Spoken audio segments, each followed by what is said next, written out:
Salam adik-adik, semangat pagi. Aku mau kenal Tuhan, aku mau cinta Tuhan melalui firman-Nya.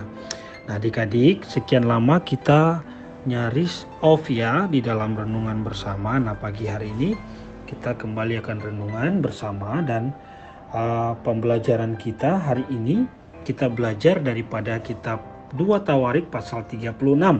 Namun sebelumnya kita satu di dalam doa. Mari kita berdoa. Tuhan yang baik, kami bersyukur Tuhan setia menjaga, melindungi, memelihara kami walaupun kami masih kecil.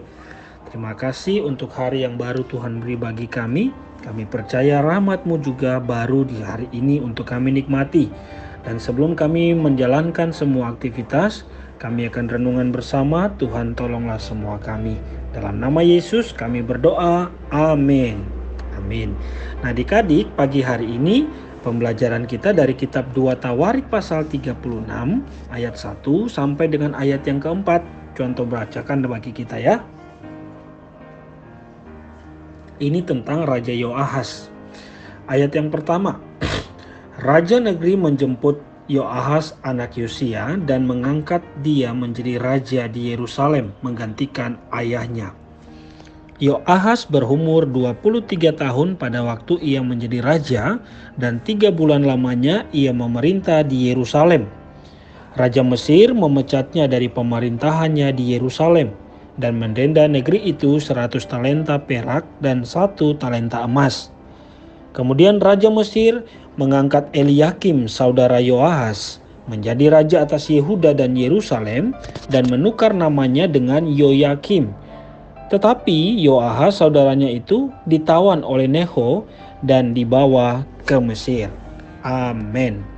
Nah adik-adik, pagi hari ini kita mempelajari tentang Raja Yoahas. Kita melihat Raja Yoahas ini dibanding raja-raja yang lain, masa pemerintahnya sangat cukup singkat adik-adik. Di dalam ayat yang kedua dituliskan bahwa pemerintahnya itu cuma 3 bulan dan setelah itu kemudian berakhir masa pemerintahnya dan digantikan adik-adik. Nah memang di dalam kitab 2 Tawarik kita tidak mendapat penjelasan lebih jauh tentang siapa ini Raja Yoahas. Yang kita tahu dia adalah anak daripada Raja Yosia. Nah tetapi kalau kita belajar dari kitab 2 Raja-Raja pasal 23 ayat yang ke-32, di situ Kitab Raja-Raja memberi keterangan bagi kita adik-adik bahwa Raja Yoahas ini adalah raja yang berpaling dari Tuhan. Dia tidak hidup seperti Raja Yosia papanya yang cinta Tuhan. Dia melakukan apa yang jahat di mata Tuhan. Wah, ternyata Raja Yoahas ini jahat juga adik-adik. Dia melakukan apa yang jahat di mata Tuhan. Sehingga apa? Kita melihat masa pemerintahnya tidak lama setelah itu dia digantikan. Nah dari sini sekali lagi adik-adik kita belajar bahwa kalau kita hidup berpaling daripada Tuhan, kita pasti akan mendapat disiplin, kita pasti akan mendapatkan hal-hal yang tidak baik dalam hidup kita yang berujung pada kebinasaan. Seperti halnya dengan Raja Yoahas, dia melakukan apa yang jahat di mata Tuhan sehingga Tuhan menghukumnya. Nah, karena itu adik-adik kita tidak boleh untuk hidup melakukan apa yang jahat di mata Tuhan. Kita harus hidup benar, kita harus taat sama Tuhan, kita harus taat sama orang tua. Karena itu yang Tuhan kehendaki. Tapi di sisi lain adik-adik harus ingat, bukan berarti kalau kita hidupnya benar, bukan berarti kalau kita hidupnya takut akan Tuhan, maka kehidupan kita akan bebas dari masalah, kehidupan kita akan bebas dari kesulitan. Tidak juga begitu adik-adik. Karena pada waktu kita menjadi orang-orang yang sungguh cinta Tuhan, kita menjadi anak-anak yang hidup takut kepada Tuhan, bisa jadi Tuhan mengizinkan persoalan, tantangan, pergumulan kita hadapi.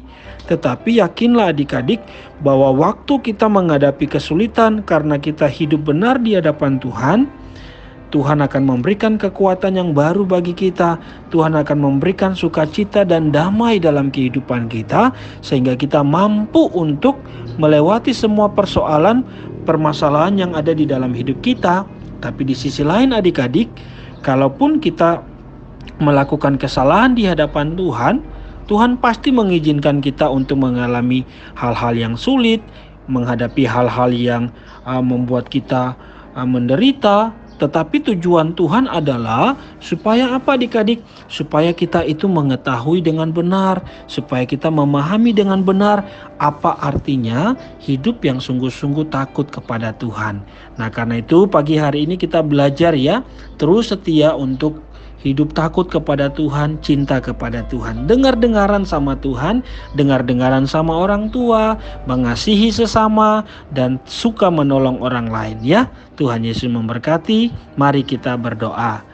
Tuhan, kami bersyukur untuk pembelajaran firman pada pagi hari ini. Tolonglah semua kami untuk dapat melakukan firman-Mu dengan benar, sehingga kami hidup menyenangkan Tuhan.